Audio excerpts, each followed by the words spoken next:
You know that moment in late July when you look at your garden and just sigh? The spring flowers are done, everything looks tired, half your beds are just green leaves and disappointment. Yeah, most people look at that mess and think, well, that's it for this year. They put the gloves away, they give up. But here's the thing nobody tells you. July isn't the end of your gardening season. It's actually a secret second chance. And in the next few minutes, I'm going to show you 11 flowers you can plant literally this week that are going to turn your garden into something people stop their cars to look at in October, when everyone else's yard has already gone brown. I'm not exaggerating either. Wait till you see what's coming at number 9. That one genuinely surprised me the first time I grew it. So here's why this actually works. And it's kind of counterintuitive. Everyone assumes hot July soil is bad news for planting. It's actually the opposite. Warm soil means faster germination. Seeds that would take 3 weeks to sprout in spring can pop up in 10 days right now. You're not fighting the season, you're using it. By the end of this video, you're going to know exactly which 11 flowers to plant, when you'll actually see blooms, and a couple of mistakes that kill most people's July gardens before they even get started. Before we get into it, quick favor. If this is your first time here, hit subscribe. I put out videos like this every week, and honestly, if you're into gardening content that actually gets tested and not just copy-pasted advice, you're going to want to stick around. And hey, drop a comment and tell me where you're watching from. I'm always curious how many zones we've got in the comments, because trust me, this list works whether you're dealing with brutal Texas heat or a shorter Canadian growing season. All right, let's get into it. 11 flowers, one at a time, no fluff. 1. Zinnias. Let's start with the easiest one on this whole list, zinnias. If you've never grown a single flower in your life, start here, because these things basically refuse to fail. You just poke the seed into the soil, give it sun, and get out of the way. Here's what's wild though. From seed to full bloom, you're looking at 6 to 8 weeks. That's it. So if you plant these this week, you could be looking at actual flowers by late August, and they'll keep going right up until the first frost hits. Colors range from hot pink to deep orange to this almost fire engine red that looks fake until you see it in person. Plant them somewhere with full sun, at least 6 hours a day, and space them about a foot apart so they've got room to bush out. Water them well the first couple weeks, then honestly, just let them do their thing. One tip that actually matters: cut the flowers. I know that sounds backwards, like why would you cut something you just grew? But the more you cut zinnias for bouquets, the more blooms they push out. It's one of those flowers that rewards you for using it, not just admiring it from a distance. 2. Cosmos. Next up is Cosmos, and honestly, this one has a completely different personality than zinnias. Where zinnias feels bold and structured, Cosmos feels light, airy, almost like it's floating a little. Thin stems, delicate petals, and this soft movement whenever there's even a small breeze. It's the flower that makes a garden feel like it belongs in a painting instead of a backyard. Sow the seeds directly into the ground now in a spot with full sun and soil that isn't too rich. And that's actually the trick with Cosmos. If your soil is too good, too fertilized, you get huge leafy plants with barely any flowers. Cosmos actually prefers a little neglect. You'll start seeing blooms in about 7 to 8 weeks, so figure late August into September, and they'll carry that color well into fall without much help from you. Here's the part people don't expect. Cosmos reseeds itself. So if you let a few flowers go to seed at the end of the season instead of deadheading everything, next year you might just see Cosmos popping up again on their own. It's like the plant is thanking you for leaving it alone. 3. Sunflowers. Okay, this is the one I mentioned earlier, the surprise, because most people think sunflowers are a spring-only thing, planted in May, done by July. But there are fast varieties, ones like Ruby Eclipse that can go from seed to full bloom in around 10 weeks. That means plant now, and you're getting these massive, dramatic blooms right as everyone else's garden is winding down. And I mean dramatic. We're not talking about a small yellow flower here. Some varieties will tower over 6 feet, with heads the size of dinner plates. It's the kind of thing that stops people walking by your house. Plant them in rich soil, full sun, and if you're going for a taller variety, stake them early. Don't wait until they're already leaning. By then, it's too late, and you'll be out there at 9 p.m. trying to prop up a 6-foot plant with a broom handle. Ask me how I know. Germination happens fast, usually within 10 days because of the warm soil, so you'll actually see progress almost immediately, which is honestly great for keeping your motivation up if you're new to this. By fall, when they finally bloom, it feels like a payoff, like the garden's final act before everything slows down for winter. 4. Marigolds. Marigolds are the flower I recommend to literally everyone, no matter their experience level, because they just don't quit. Heat doesn't bother them, bad soil doesn't bother them, forgetting to water for a few days doesn't bother them either. They come in this range of warm colors, deep orange, golden yellow, rusty red, and they've got this slightly spicy smell that some people love and some people find a little strong. Either way, it does something useful. It actually helps repel certain pests, so a lot of gardeners plant marigolds right next to their vegetables as a kind of natural bodyguard. Go with French marigold varieties if you want the fastest results, since they mature quicker than some of the bigger types. Direct sow the seeds now, full sun, decent drainage, and you're looking at blooms in about 50 to 60 days. So realistically, September color easy. Deadhead them regularly, just pinch off the spent flowers, and they'll keep producing new ones basically non-stop until frost finally shuts them down. If you only remember one flower from this whole video, honestly, let it be this one. 5. Nasturtiums. Now here's a fun one, because nasturtiums do something almost none of the other flowers on this list can do. You can eat them. The flowers, the leaves, all of it, with this peppery little bite that's genuinely surprising the first time you try it.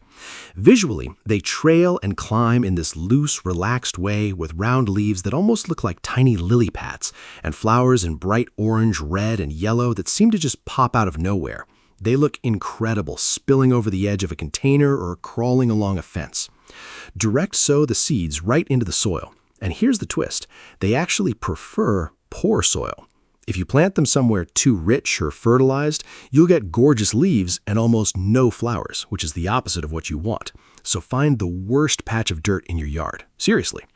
Blooms show up in about a month, sometimes a little longer, and they'll keep flowering right into fall. Toss a few in a salad once they bloom just to see people's reactions. It's a small thing, but it makes the whole flower feel a lot more interesting than just something to look at. 6. Cleome. Cleome is one of those flowers most people have never heard of, and honestly, that's part of why I like including it. It's tall, it's dramatic, and it looks almost otherworldly, sometimes called spider flower, because the blooms have these long, thin petals that shoot outward like little legs. We're talking 3 to 5 feet here, so this is a back-of-the-border kind of plant, something you put behind your shorter flowers so it towers over everything else. The colors run through pink, purple, and white, and the blooms cluster together in a way that almost looks like fireworks frozen mid-explosion. Direct sow now in full sun, and don't baby it too much. Cleome actually handles heat and dry spells better than a lot of the more delicate flowers out there. You'll start seeing blooms in around 8 to 10 weeks, so think September into October. One thing worth knowing, the stems can be a little sticky, and some people find the smell a bit strong up close. Not bad, just distinct. But from a few feet back, in a big cluster, it's one of the more striking things you can grow, and almost nobody else on your street will have it. 7. Calendula. Calendula, also called pot marigold, even though it's not actually related to regular marigolds, is basically the flower version of that friend who shows up no matter what. Cold mornings, weird weather, first light frost, this thing just keeps blooming. The flowers are a warm orange or yellow, simple and cheerful looking, almost like a smaller, more relaxed daisy. It's not trying to be dramatic, it's just consistently, reliably pretty, which honestly is underrated. Sow the seeds directly into soil that's average or even a little poor, full sun or even partial afternoon shade if your summers run brutal. It's forgiving that way. You'll get blooms in around 8 weeks, and this is the one flower on the list that'll genuinely keep going right up until the first hard frost actually kills it. Most of the others slow down. Calendula just keeps showing up. There's also a practical bonus here. The petals are edible and have actually been used for skin remedies for a long time. So beyond just being pretty, it's a flower with a little bit of a purpose. Plant it once, and I promise it becomes one you keep coming back to every year. 8. Black-eyed Susan. Black-eyed Susan is one of those flowers that just feels like fall, even though it starts blooming in summer. That golden yellow petal with the dark chocolate brown center, it's iconic. You've seen it in fields, along highways, in gardens, probably without even knowing the name. It's native to a lot of North America, which matters more than people realize because native plants tend to support local pollinators way better than imported ones. Bees love this flower. So do butterflies. Planting it isn't just decoration. It's actually doing something for the ecosystem around your yard. Plant it now in full sun with decent drainage, spacing plants about a foot apart. Since it's a perennial, or sometimes a longer-lived biennial depending on the variety, planting in July might mean you get some blooms late this season, but you'll also get a stronger, fuller plant that comes back again next year. It's kind of a 2-for-1 deal. Don't overwater this one, and don't over-fertilize it either. Black-eyed Susan actually does better with a little tough love. Leave the seed heads standing through winter instead of cutting them back, because birds, especially finches, will come feed on them when everything else outside has gone quiet. 9. China Aster. Okay, here's the one I told you to wait for. China Aster is hands down the most fall flower on this entire list, because unlike a lot of these other picks, it's actually built to bloom close to first frost. Varieties like Matsumoto can take around 90 days from seed to flower, which means if you plant now, you're timing this thing almost perfectly for October color. The blooms look like a cross between a daisy and a chrysanthemum, dense and layered in shades of purple, pink, and white that feel rich rather than bright. It's the kind of flower that makes your garden look intentional instead of just leftover from summer. Sow directly into well-drained soil in full sun, and here's something growers actually do on purpose. They plant these as late as 90 days before their expected first frost, sometimes even a little later if they're willing to gamble. Because when it works, that late bloom right before winter feels almost like a bonus round nobody else's garden gets. Keep the soil consistently moist while it's establishing, and just be aware, if frost comes early some years, you might lose that last flush. But when it doesn't, growers say it's the best part of the whole season. 10. Coreopsis. Coreopsis, sometimes called tick seed, is one of those flowers that looks unassuming at first and then quietly becomes one of your favorites. Cheerful little golden blooms, simple shape, nothing flashy, but it tolerates heat, poor soil, and dry stretches better than almost anything else on this list. Now here's the honest truth about planting it in July. It might not throw huge blooms right away this season. What it will do is establish a strong root system, which sets it up to come back next year looking incredible. So think of this one as planting for 2 seasons, not just one. Give it full sun, and don't worry too much about soil quality, since it genuinely prefers things a little rough. Deadhead the spent blooms regularly to encourage whatever flowering it does manage this year, and then cut it back a bit in early fall to help it get ready for winter. It's low maintenance in almost every sense of the word, which makes it perfect for anyone who wants color without a whole routine built around it. Plant it, forget about it mostly, and let it surprise you. And we're ending on Echinacea, the purple coneflower. Because, honestly, this one does something none of the others do. It keeps giving even after the bloom is done. The flower itself is striking on its own, purple petals drooping slightly around a raised, spiky orange-brown center. It handles heat, drought, and rough clay soil better than most flowers could ever dream of.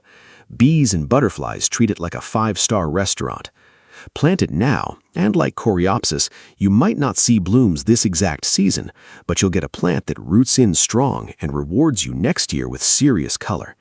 If you want a shot at late summer blooms this year, go for an established nursery transplant instead of starting from seed. Here's the part that makes it special, though.